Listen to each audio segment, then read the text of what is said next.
누가복음 2장 8절에서 14절까지 말씀입니다. 그 지역의 목자들이 밤에 밖에서 자기 양떼를 지키더니 주의 사자가 곁에 서고 주의 영광이 그들을 두루 비추매 크게 무서워하는지라. 천사가 이르되 무서워하지 말라. 보라, 내가 온 백성에게 미칠 큰 기쁨의 좋은 소식을 너희에게 전하노라. 오늘 다윗의 동네에 너희를 위하여 구주가 나셨으니 곧 그리스도 주시니라. 거기서 너희가 가서 강보에 쌓여 구유에 뉘어 있는 아기를 보리니 이것이 너희에게 표적이니라 하더니 호련히 수많은 천군이 그 천사와 함께 하나님을 찬송하여 이르되 지극히 높은 곳에서는 하나님께 영광이요 땅에서는 하나님이 기뻐하신 사람들 중에 평화로다 하니라. 아멘. 이 땅에 오신 예수 그리스도의 은혜가 이 자리에 모이신 여러분들과 또 가정에서 온라인으로 예배를 드리는 우리 금문교회 성도들을 위시한 모든 성도님들 위해 충만하게 임하시기를 주의 이름으로 축원합니다.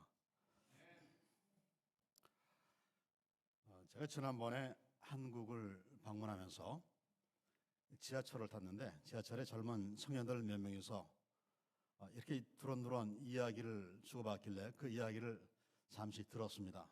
들었더니 이 청년들이 자꾸 루저라고 하는 이야기를 하면서 누가 루저다, 누가 루저다, 또 누가 아니야, 누가 루저 하면서 이렇게 서로 루저라고 하는 이야기를 주고받는 것을 들었습니다. 그래서 이 루저가 무슨 뜻인가 하고 찾아봤어요. 했더니 그 뜻은 실패한 사람, 성공하지 못한 사람, 혹은 사회의 부적응자, 사회에 적응하지 못한 사람을 가리켜서 루저라고 이렇게 이야기를 하는 것을 제가 들었습니다. 그리고 나서 우리 젊은 사람들 사이에서 이야기하는 것 가운데 그저 성공하지 못한 사람을 루저, 혹은 사회에 잘 적응하지 못한 사람을 루저라고 얘기하는 것뿐만 아니라 키가 작아서 다른 사람들에게 잘 다가가지 못하는 사람도 루저고, 또 너무 이쁘지 않기 때문에 다른 사람들과 어울릴 수 없는 사람들 향해서도 루저라고 하는 그러한 이야기를 듣게 됐습니다. 여러분, 성공하지 못한 사람, 혹은 실패한 사람, 사회에 적응하지 못한 사람은 과연 이 땅에 살아갈 가치가 없는 그런 사람들일까요? 난 그 젊은이들의 이야기를 들으면서 우리 젊은이들의 생각이 이런 방향으로 가고 있구나 하는 것을 느끼면서 한편으로 걱정이 되기도 했습니다. 예수님께서 사시던, 예수님이 태어나시던 그 당시에도 유대 땅에 역시 루저들은 있었습니다.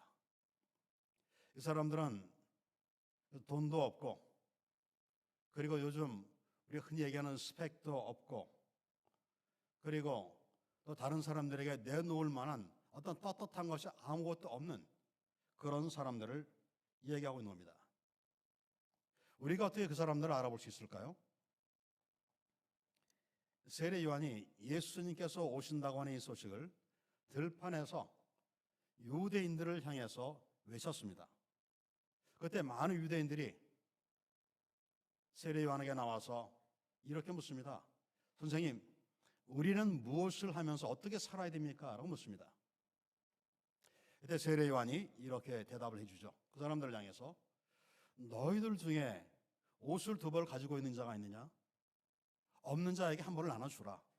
먹을 것이 풍성하다면 너희 주변에 먹을 것이 없는 사람들이 많은데 그들에게 먹을 것을 나눠주라. 세리가 와서 묻습니다. 선생님, 우리는 어떻게 됩니까? 했더니 너희는 정한 세 이외에 더 추징하지 말고 정한 세만 받아라. 군인들이 와서 묻습니다. 우리는 어떻게 할까요? 했더니 이 군인들을 향해서 너희들은 사람들을 향해서 폭력을 사용하지 말고, 그리고 너희들이 받은 녹을, 받은 월급을 기쁘게 여기고 그것에 만족하라 만족한 삶을 살라 이렇게 얘기를 해주는 거예요. 지금 세례 요한 앞에 나왔던 사람들은 누굽니까? 그 사람들은 자기 나름대로 괜찮게 사는 사람들이었을 거예요. 그런데 실은 그들은 유대인들에게 혹은 유대 땅에서 루저로 살아가는 사람들의 한 모습이기도 했던 겁니다. 예수님 주변에도 많은 사람들이 모였습니다. 예수님 주변에 모였던 사람들은 어떤 사람이었나요? 그 사람들은 어떤 사람은 자기 스스로 죄인이라고 가슴을 치던 사람이었습니다. 어떤 사람은 무엇을 해야 할지 몰라서 방황하던 사람이었어요. 어떤 사람들은 다른 사람에 의해서 죄인이라고 낙인 찍혀서 죽음의 자리에 끌려 들어갔던 그런 사람들도 있었습니다. 다 이 루저에 해당하는 사람들이겠죠. 그 가운데는 창기도 있었습니다. 세리와 병이 들거나 가난한 사람들과 몸을 온전히 쓸 수 없는 이런 사람들이 예수님 주변에 있었다라고 이야기입니다. 어쩌면 이 예수님 주변에 있던 모든 사람들, 그러니까 많은 사람들은 대부분이 루저였을 텐데요. 이 제자들이 예수님께 한 번은 이런 질문을 했습니다. 길을 가다가 날 때부터 안진병이 된 사람을 보게 돼요. 제자들이 궁금했습니다. 선생님, 이 사람이 태어날 때부터 안진병이로 태어났다고 하는데 왜 안진병이로 태어났을까요? 이 사람의 죄입니까? 아니면 그 부모의 죄입니까? 여러분, 당시에 이런 모습으로 태어난 사람은 죄의 결과라고 생각했던 겁니다. 이거 뭐 너 나 할 것 없이 많은 사람들이 그렇게 생각하고 심지어 예수님에게 거기에 대한 질문도 했던 거예요. 유대인들에게 있어서 실패한 인생은 죄를 짓거나 죄 속에서 바로 살아가는 그런 사람들입니다. 유대인들에게는 꼭 지켜야 할 법이 있었습니다. 하나님께서 주신 바로 계명이죠. 모세를 통해서 내려주신 하나님의 법.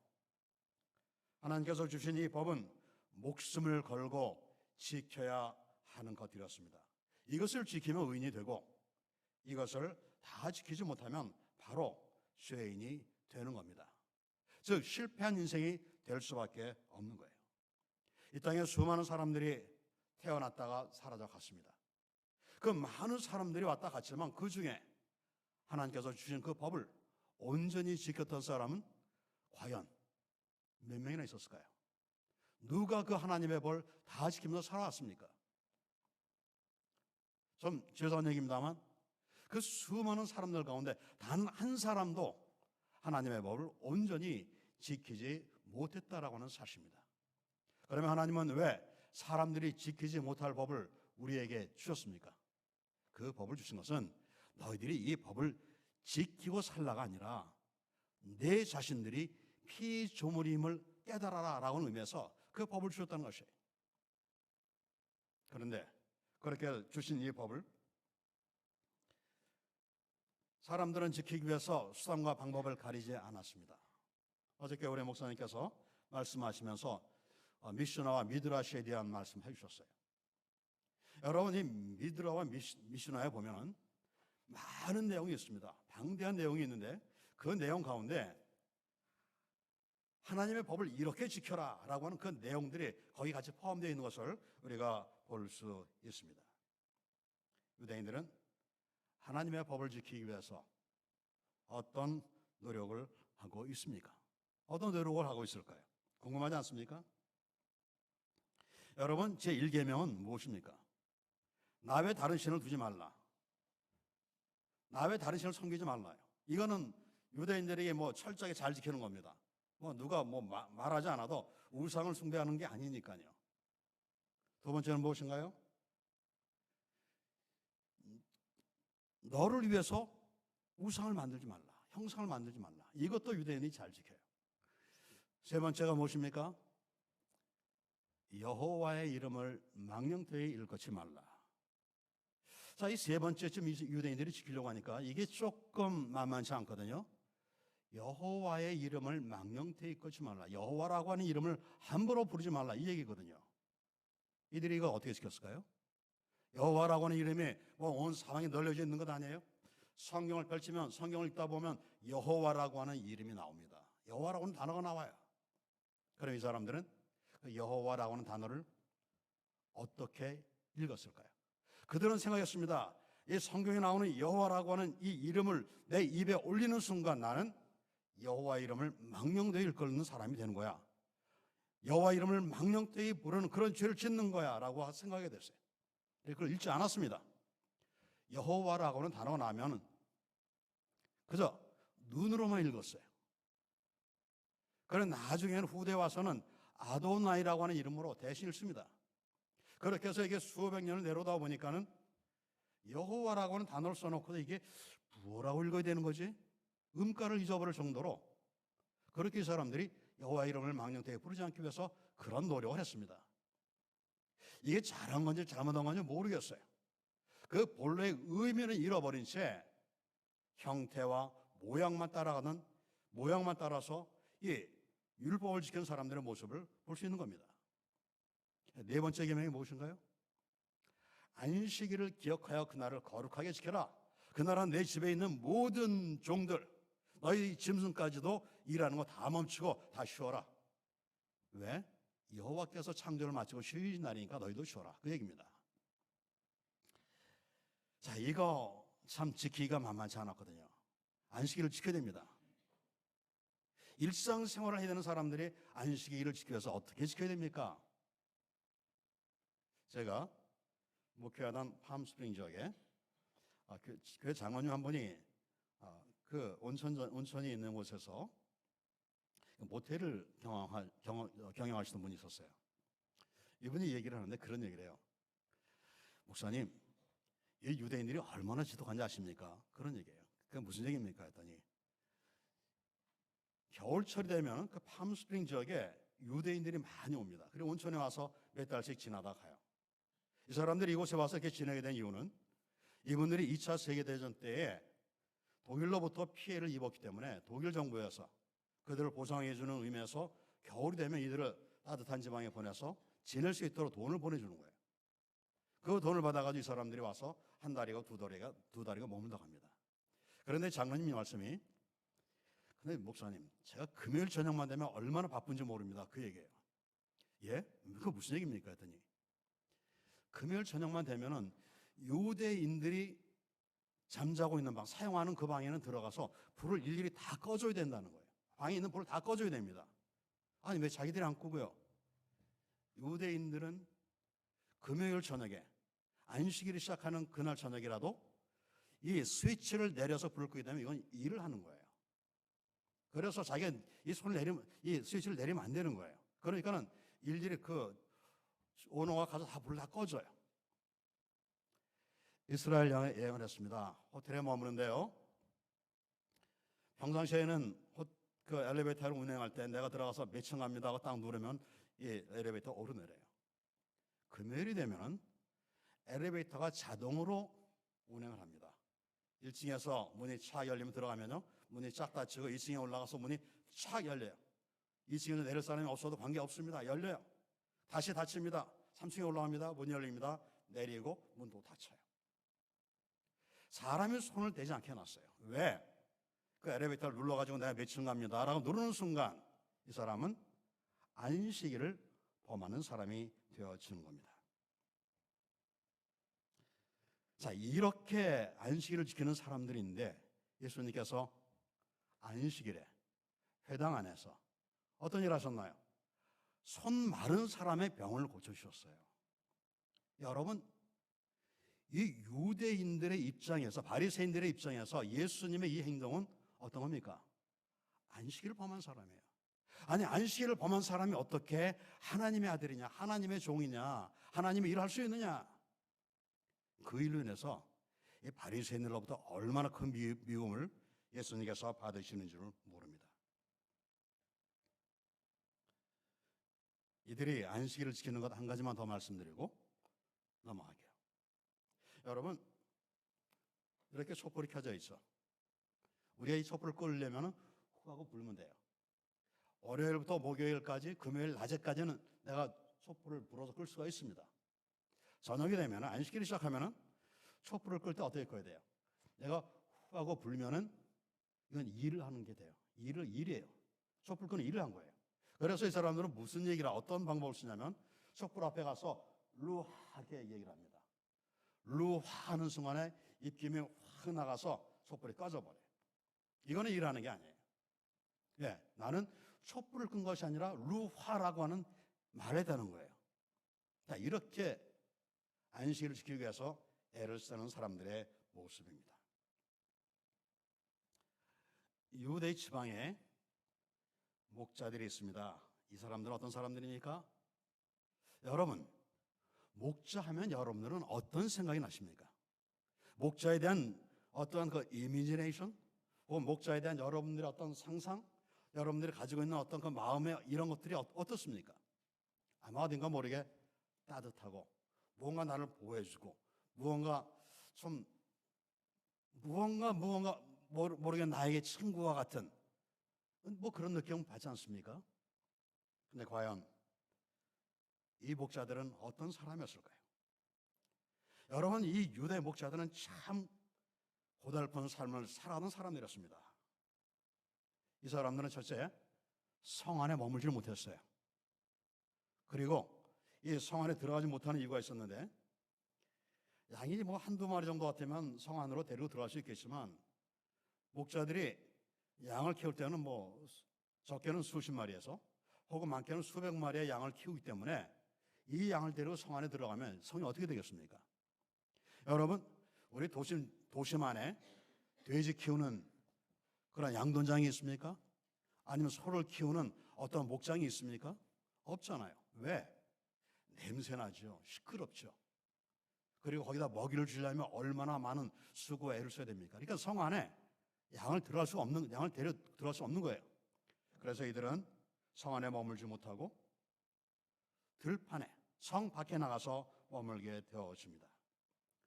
여러분, 그렇다면 들판은 어떤 곳입니까? 들판에 나가 보신 적 있으십니까? 여러분들이 만약 들판을 경험하기 원한다면 이 다리 건너서 한 30분만 더 가시면은 우리는 들판을 경험할 수 있습니다. 아무것도 없는, 그리고 뜨거운 햇볕이 내려쬐고 밤에는 휴위가 다가오는 그런 벌판을 만날 수 있다는 이야기입니다. 이 유대 지방의 지형은 크게 세 가지로 나눕니다. 첫 번째는 산악지대가 있어요. 그리고 두 번째는 해안지대가 있고, 그리고 이 광야지대가 있습니다. 산악지대라고 하는 것은 예루살렘이나 혹은 베들레헴이나 혹은 헤브론, 베델과 같은 이 높은 지역에 있는 도시들을 얘기해요. 그 도시들은 해발 약 한 800m 정도 되는 거의 낮지 않은 높은 지역에 이렇게 다들 머물러 있습니다. 성이 있기 때문에 거기서 많은 사람들이 살고 있죠. 해안지대는 지중해 연안에 있는 해안들을 얘기합니다. 우리가 지금 한참 전쟁을 하고 있는 이 가자 지구가 바로 그 해안지구의 대표적인 곳이에요. 그리고 조금 더 올라가면 샤론 평화가 있습니다. 더 북쪽으로 올라가면 갈멜살 근방에 이스라엘 평화라고 하는 곳이 있어요. 여기는 땅이 아주 비옥하고 여기에서는 많은 곡식들이 생산이 되어서요. 사람이 살기 참 좋은 곳입니다. 풍요로운 곳입니다. 그리고 광야지대가 있는데 이 광야지대는 바로 유대 광야를 이야기하고 있습니다. 목자들은 주로 이 광야에서 양들을 돌보고 있습니다. 이 광야에 무슨 풀이 있겠습니까? 유대 지방에는 크게 계절이 둘로 나눠지는데 여름의 건기와 겨울의 우기로 나눠져요. 지금은 비가 오는 때입니다. 비가 와도 이거 뭐 보통 많이 오는 게 아니에요. 아주 많이 옵니다. 그래서 유대인들은 그 빗물을 받아가지고 운물에다, 돌로 되어 있는 큰 웅덩이 운물에다가 그 물을 받아서 보관했다가 그 물을 여름에 사용하는 그런 모습으로 물 해결을, 물 고갈을 갖다가 감당하고 있습니다. 여러분 기억나십니까? 요셉이 형제들에 의해서 마른 우물에 던져졌죠. 마른 우물에 던져졌고 그 안에서 나중에 형제들 꺼내서 팔지 않았습니까? 그 마른 우물이 뭐예요? 물이 나오다가 말라버린 것이 아니라 겨울에 왔던 물을 다 보관했다가 그 물을 다 꺼내서 쓰고 말라버린 바로 그런 우물을 이야기하는 겁니다. 그런가 하면은 비가 오게 되면 물이 흘러내려가요. 그리고 어떤 웅덩이는 물이 고입니다. 물이 고였던 웅덩이 혹은 물이 흘러가던 그곳에 습기가 남아 있어가지고 봄이 되면 그 습기 속에서 혹은 그 웅덩이 속에서 잔잔한 풀들이 자라나기 시작합니다. 목자들이 풀을 찾아다닌다고 하는 이야기는 바로 이런 풀들을 찾아다니는 거예요. 여러분, 그 풀들이 뭐 이렇게 널리 퍼져가지고 뭐 엄청나게 많을 것 같죠? 그렇지는 않아요. 물이 있던 곳에서만 이 풀이 자라기 때문에 그 물이 있었던 그곳을 찾아다니기 위해서 목자들은 수고와 땀을 흘리고 있는 겁니다. 찾아다니다가 날이 저물면 어떻게 해요? 벌판에서 자는 거예요. 여러분, 벌판에서 특히 광야에서의 잠은요, 참 자보면 아름답습니다. 저도 그 광야에서 이렇게 자본 적이 있거든요. 여름에는 별로 춥지가 않아요. 그리고 딱 누워보면은 그 맑은 하늘에서 빛나는 별들이 얼마나 많은지 아름답게 보이는 그 별을 보면서 저는 그 별을 보면서 옛날에 다윗이 저 별을 보면서 노래를 했겠구나 라고 하는 생각을 한 적도 있었습니다. 그렇게 아름다운 하늘이 펼쳐지고 그 불어오는 바람들은요 미풍이 돼서 아주 좋습니다.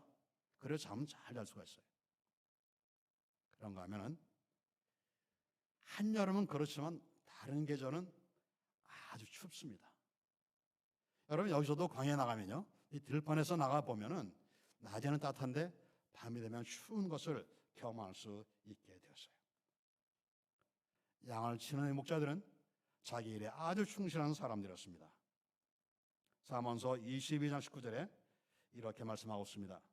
너는 자기 일에 능숙한 사람을 보았느냐? 그는 왕 앞에서 섬기고 이름 없는 사람을 섬기지 않을 것이다. 자기 일에 능숙한 사람을 보았느냐? 자기 일에 충실한 사람을 보았느냐? 자기 일에 최선을 다하는 사람을 보았느냐? 그 사람은 누굴 섬겨요? 왕을 섬긴다고 얘기합니다. 여러분, 이 자기 일에 충실했던 이 목자들, 그들이 누구를 보았습니까? 이 땅에 만왕의 왕으로 오신 우리 예수 그리스도 앞에 섰던 이 놀라운 사실들을 기억하시기 원합니다. 자기 일에 충실하다 보니까 이 사람들이 할 수 없는 일이 하나 있었어요. 그게 뭐냐면 안식일을 지키는 겁니다. 안식일 언제입니까? 안식일은 금요일 저녁부터 토요일 저녁까지가 안식일이에요. 제가 이스라엘을 방문하는데요. 헤브론에 있는 막벨라 굴을 갔습니다. 근데 그날이 마침 안식이 토요일이었어요. 안식일이었어요. 갔더니 문이 딱 닫힌 겁니다. 얼마나 상심이 되는지요. 그러니까 옆에 있던 저를 안내하던 그 가이드가 목사님 걱정하지 마십시오. 여기 문이 닫혀서 들어가는 길이 또 있습니다 하더니 뒤로 쓱 돌아가요. 또 돌아갔더니 문이 열려 있어요. 거기는. 근데 거기는 보니까 아랍 사람들이 있는 곳이에요. 아랍 사람들이 지나던 곳이에요. 이 막벨라 굴이 이렇게 있으면 그 굴을 이런 조그만 굴이 아니라 건물을 하나 지어놨는데요. 그 건물을 반을 잘라가지고 위에서 굴을 내려다 볼 수 있겠는데 한쪽은 유대인들이 들어갈 수 있는 곳이고 한쪽은 아랍 사람들이 들어갈 수 있는 곳이에요. 나눠져 있는 거예요. 그러더니 그쪽으로 하니까 문이 열려 들어갔어요. 왜? 아랍 사람들의 안식일은 목요일부터 금요일 저녁까지인 거예요. 그러니까 이 사람들은 안식일이 아니기 때문에 얼마든지 이제 문을 열어놓고 영업을 하는 거예요. 그곳에 들어가서 보고 왔다는 적이 있습니다. 이 목자들이 안식일이 되었어도 벌판에 있는 양떼를 버려두고 성 안에 있는 성전을 찾아갈 수가 없습니다. 회당을 찾아갈 수가 없습니다. 어떻게 해요? 안식일을 그냥 넘어가는 거예요. 못 지키는 거예요. 안식일을 지키지 못하는 이 사람들을 향해서 유대인들이 보았을 때, 사두개나 바리새인들이 보았을 때, 제사장들이 보았을 때 그들은 루저였던 겁니다. 그들은 죄인들이었던 겁니다. 그들은 사람들에게 인정받을 수 없는 그런 사람이 될 수밖에 없는 게 바로 이 목자들의 모습이었던 겁니다. 목자들은 자신들이 하는 일이 얼마나 귀한 일임에도 불구하고 사람들에게 인정받지 못했어요. 사람들을 위해서 아주 필요하고 귀중한 일임에도 불구하고 존경을 받지 못했던 겁니다. 성경에 예수님의 탄생을 하나님께서 선사를 통해서 알려주신 사건이 딱 한 번이 나옵니다. 그게 어디 아십니까? 오늘 본문의 내용이에요. 여러분, 오늘 본문에 천사들이 와서 목자들에게 얘기를 합니다. 자, 그리고 그 얘기가 너무 구체적으로 나오잖아요. 그러면 어떤 분들은 그렇게 얘기할 거예요. 목사님, 동방 박사들도 그 천사가 알려준 거 아니, 하나님이 알려준 거 아닙니까? 아니요. 동방 박사들은 누가 알려준 거 아닙니다. 자기들이 별을 관찰하다가 놀라운 별을 하나 발견하고 이게 도대체 무슨 이유인가, 이게 무슨 뜻인가, 그 뜻을 풀기 위해서 별을 따라왔고, 별을 따라왔더니 그곳에 메시아가 탄생이 되어져 있더라라는 사실이에요. 이 목자들이요, 목자들 이외에 또 탄생의 소리를 듣는 사람이 누가 있습니까? 마리아요? 예, 마리아에게는 천사가 찾아왔습니다. 와서 뭘 얘기했어요? 내가 아들을 낳게 될 거야 라고는 고지를 해주셨어요. 그리고 요셉도 마찬가지입니다. 네 아내 마리아 데려오기를 두려워하지 마라. 그가 낳을 아들은 메시아이고 그는 성령의 의지로 잉태된 아이다 라고 하는 것을 알려주지 않았습니까? 누구도 메시아의 탄생에 대해서는 누구에게도 알려주지 않았는데 하나님께서 목자들에게만 알려주셨던 겁니다. 어떤 목자예요? 방에서 잠을 자던 목자입니까? 아니면 자기의 일을 위해서 어디에 바쁘게 돌아다니는 목자였나요? 아닙니다. 들에서 밤에 자기의 양떼를 충실하게 지키던 그 사람들에게 하나님께서 찾아오셨고, 하나님께서 그들에게 구체적으로, 그 구체적인 게 무언가요? 얘들아, 너희들 저 성 안에 들어가면은 한 마구간이 있는데 그 마구간 안에서 한 아기가 강보에 쌓여서, 아주 그 거친 포대기에 쌓여서 어디에 있는 거예요? 말 구유에 누워 있는 아이를 볼 텐데 이게 바로 그 표적이니라 라고 말씀하지 않습니까? 여러분, 어떻게 이렇게 구체적으로 말씀할 수 있습니까? 그들이 그 말을 듣고 즉시 일어났습니다. 그리고 성 안에 들어가서 그 모든 놀라운 사실을 봤어요. 저는 이 성경을 보면서 이 목자들이 예수님을 보았을 때 예수님이 태어난 지 몇 시간쯤 됐을까를 한번 생각해 봤어요. 여러분, 며칠 됐을까요? 몇 시간 됐을까요? 아마 제가 생각해 보니까, 계산해 보니까 이거는 예수님 태어나자마자 한두 시간 이내에, 혹은 두세 시간, 서너 시간 이내에 그 아이를 본 거예요. 우리 아이가 태어나면 외부인들에게 아이를 보여줍니까?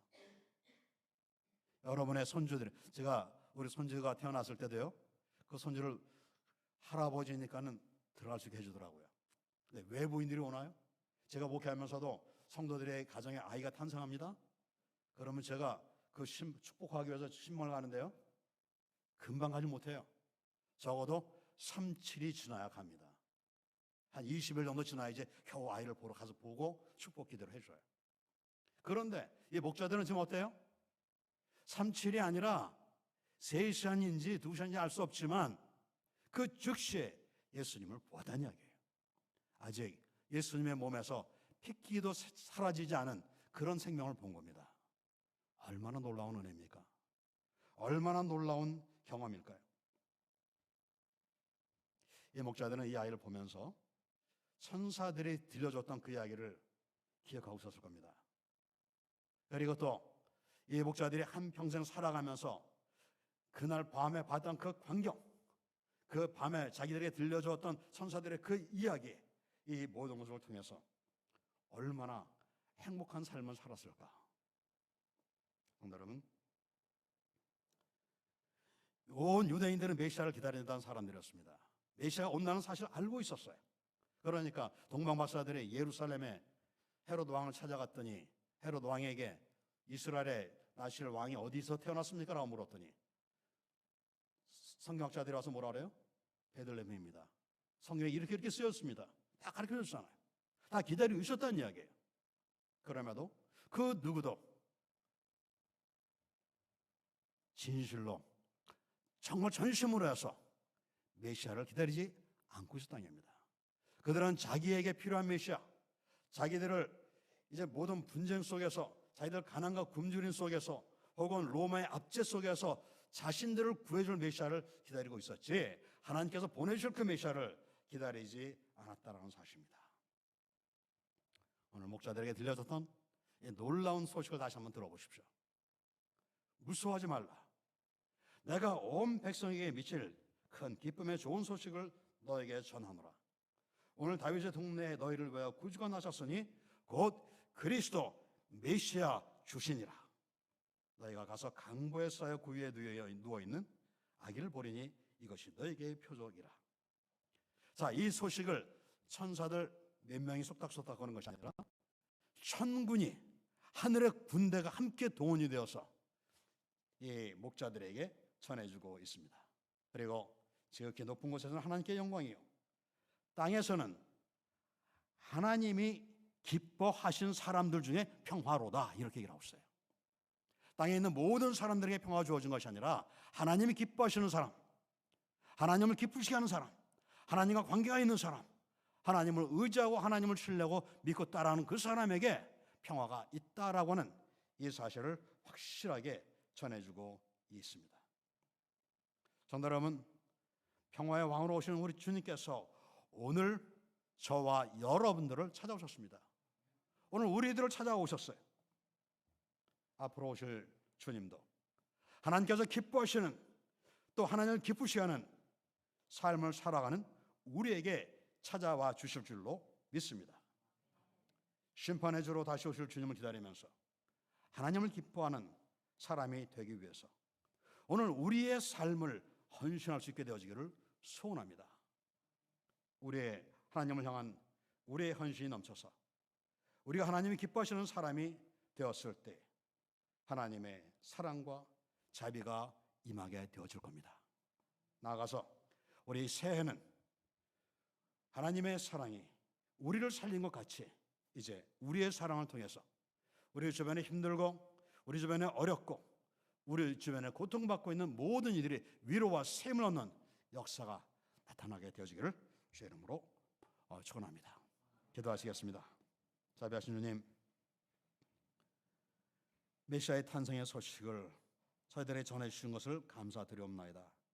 하나님, 저희들은 어떤 자격도 없고 어떤 무엇도 할 수 없는 부족한 존재들이지만 그래도 저희들을 기뻐하셨고 또 저희들이 주님을 기쁘시게 하는 삶을 살기 위해서 노력하는 것을 보시면서 저희들에게 좋은 소식을 들려주셨는데 이제는 이 소식을 저희들의 것으로만 삼지 않게 하시고 우리 주변에 이 소식을 필요하는 모든 이에게 나누고 함께 할 수 있는 귀한 역사를 이룰 수 있도록 도와주옵소서. 감사하며 예수님의 이름으로 기도하옵나이다.